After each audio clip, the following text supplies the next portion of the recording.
Within the bath.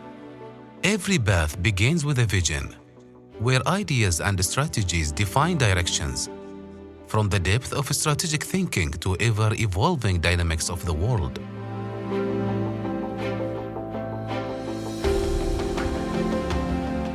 A program broadcast in English brings insight into the journeys that shape the course of individuals, institutions, and nations. Prepared and presented by Mohra bint Zubair Al Zubair and audio director, Warrant Officer Ward bin Salim Al Rawahi.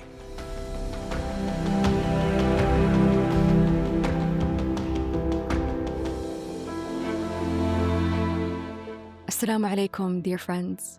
Welcome back to Within the Path. Our last 4 episodes dedicated to Ramadan focused on key themes in Islam. We started with the concept of taqwa. From there, we moved to the subject of justice, where we specifically looked at warfare in Islam.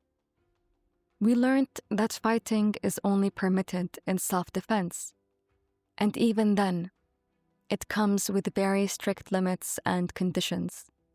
And the Quran commands us not to transgress those limits, which we spoke about in depth last episode. And there is another powerful reminder in the Quran, not to let the hatred of a people lead us to injustice. In other words, even in moments of conflict, emotions like anger or resentment cannot be allowed to blur our sense of right and wrong. Taken together, these discussions remind us that moral principles are meant to act as a compass and to ground us, especially when circumstances become difficult. And so today, I would like us to explore a related question. If people develop moral standards that tell us what is right and wrong, why do people sometimes act against those standards? And how can people who are decent and compassionate sometimes do things that harm others? One of the most influential explanations to these questions comes from the psychologist Albert Bandura, who introduced the concept known as moral disengagement. He explained that something puzzled him when studying moral behavior, and that much of the research on morality focuses on how people develop moral standards, how we learn what is right and wrong, and that these standards are meant to serve as guides and deterrents for transgressive conduct. Yet, when we look at many acts of cruelty throughout history, they are carried out by people who, in other aspects of their lives, can be compassionate.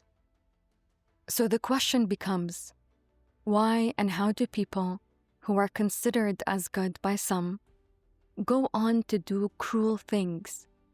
Bandura said that adopting moral standards is only part of the story. People also possess, as he says, the talent to selectively engage and disengage their standards. He uses the example of a prison camp commandant who was writing a compassionate letter to his sick father, expressing empathy. In that same moment, he looks out the window, sees a prisoner who he feels is not working hard enough, and shoots him. Here, in the same instance, the commandant is capable of both compassion and extreme cruelty. And so, Bandura says, the difference here is who do you include in your category of humanity, and who do you exclude from your category of humanity? To explain how this happens, Bandura identified several psychological mechanisms, of which moral justification is seen as one of the most powerful. In this process, harmful actions are framed as serving a noble or worthy purpose, So when people believe their actions are contributing to an important cause, whether ideological, political, or national, they may begin to see destructive behavior as justified. When actions are framed as serving a higher purpose, individuals and institutions may come to see this harmful conduct as morally acceptable. Another mechanism involves sanitized languages and euphemisms that hide the real harm occurring. There is also advantageous comparison, where people minimize their own harmful behavior by comparing it to something worse.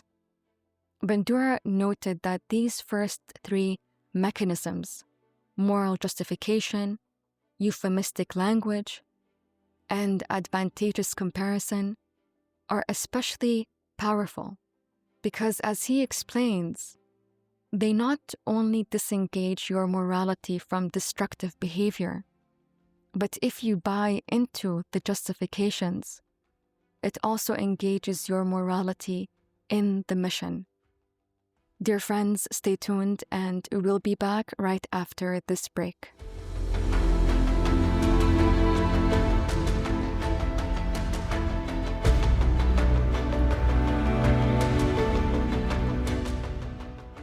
Dear friends, welcome back.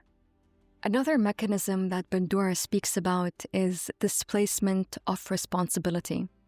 And this happens when individuals believe that they are simply carrying out instructions from authority. He also speaks about diffusion of responsibility, which happens when harmful actions are spread across many people within a system or organization. So when responsibility is shared among many individuals, each person may feel less personally accountable for the final outcome. Another mechanism involves minimizing or ignoring the consequences of harmful behavior. So if individuals avoid confronting the real impact of their actions, their moral awareness may never fully activate. And finally, two mechanisms involve blaming the victim and dehumanizing those who are harmed.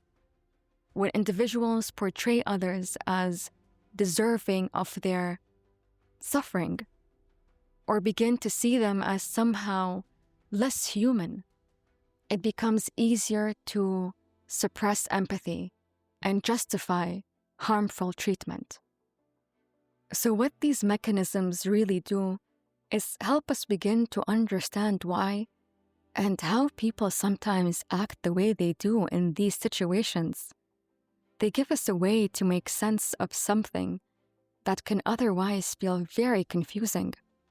How moral standards, which we often think of as foundational and always present, can suddenly become selective, where compassion is directed to some people, but withheld from others. And this is precisely conflicting, because morality is meant to be human and universal.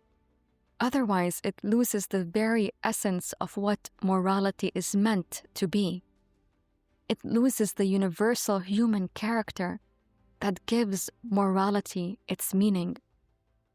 But the moment it becomes disengaged, it can turn into other things: racism, exclusion, or indifference to the suffering of others.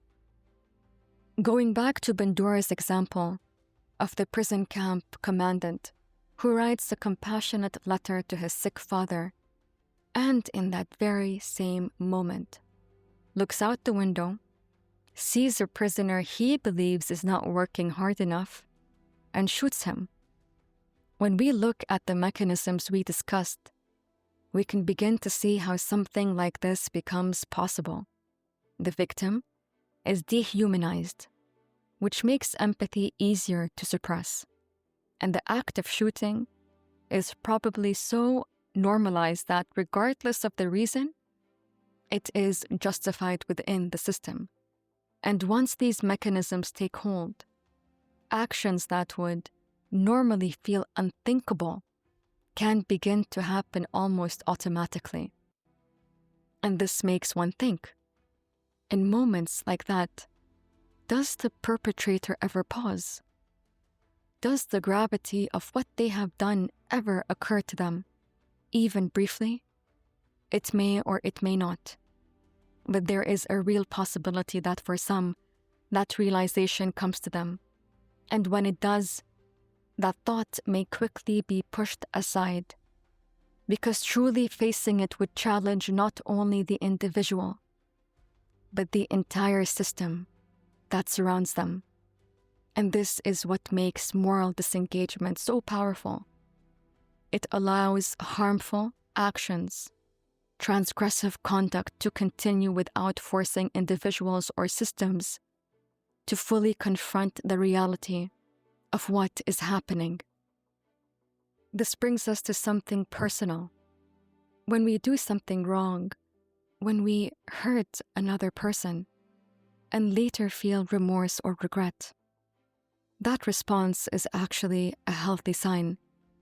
It is a form of self-confrontation, something not everyone finds easy to do. Some people prefer to brush past their actions rather than face them. But when we allow ourselves to confront what we have done, it shows that our moral compass is active. This process of self-evaluation becomes a wake-up call.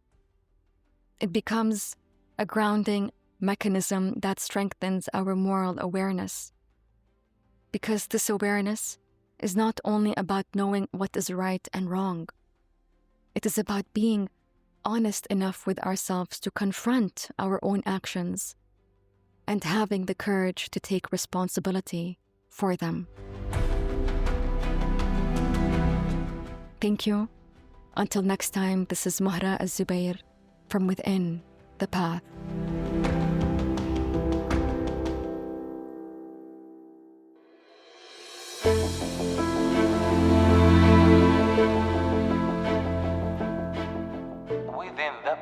Within the Path.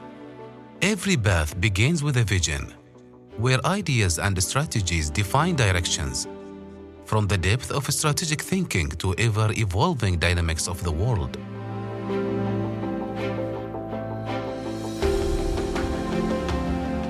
A program broadcast in English brings insight into the journeys that shape the course of individuals, institutions, and nations.